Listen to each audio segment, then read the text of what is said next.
उत्तर प्रदेश में आगामी विधानसभा चुनाव बेहद नजदीक है। ऐसे में बीजेपी यूपी ने अपने नए दूसरे मंत्रिमंडल का भी विस्तार कर दिया है। बीजेपी ने अपनी इस कैबिनेट में 7 नए चेहरों को जगह दी है, जिसमें एक ब्राह्मण, 3 ओबीसी, 2 एससी और 1 एसटी बिरादरी से मंत्रियों को कैबिनेट में शामिल किया गया है। कैबिनेट में शामिल किए गए नए चेहरों में से जितिन प्रसाद को कैबिनेट मंत्री, जबकि पलटूराम, छत्रपाल गंगवार, संगीता बलवंत, धर्मवीर सिंह प्रजापति, दिनेश खटिक और संजीव कुमार को राज्य मंत्री बनाया गया है। इन सब के बीच माना ये भी जा रहा है कि बीजेपी अब अपने आगामी विधानसभा चुनावों को देखते हुए सभी जातीय समीकरण को साधने में जुट गई है।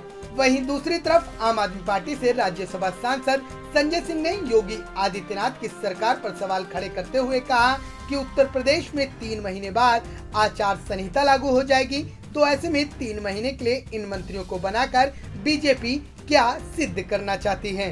क्या बीजेपी को पिछले 4.5 साल में दलित और पिछड़ा समाज याद नहीं आया, जो अब इन माननीयों के सहारे बीजेपी अपना जातीय समीकरण बिठाने की कोशिश में जुट रही है? मैं इस मंत्रिमंडल विस्तार को संविदा मंत्रिमंडल विस्तार कहूंगा, क्योंकि दिसंबर में या जनवरी में आचार संहिता लग जाएगी, तो 3 महीने के लिए मंत्री बनाए गए हैं। और भारतीय जनता पार्टी इस मंत्रिमंडल विस्तार के बाद दावा कर रही है कि दलितों को सम्मान दे दिया, पिछड़ों को सम्मान दे दिया, अति पिछड़ों को सम्मान दे दिया, आदिवासियों को सम्मान दे दिया। 4.5 साल तक, 4 साल 7, 8, 9 महीने तक सारे गुनाह और पाप भारतीय जनता पार्टी करेगी। उनकी सरकार के बड़े बड़े नेता करेंगे। आदित्यनाथ जी के नेतृत्व में तमाम भ्रष्टाचार और गुंडागर्दी की घटनाएं होंगी, दलितों पिछड़ों पे अत्याचार होगा, और 3 महीने के लिए संविदा मंत्रिमंडल विस्तार में दलित और पिछड़े याद आ रहे हैं।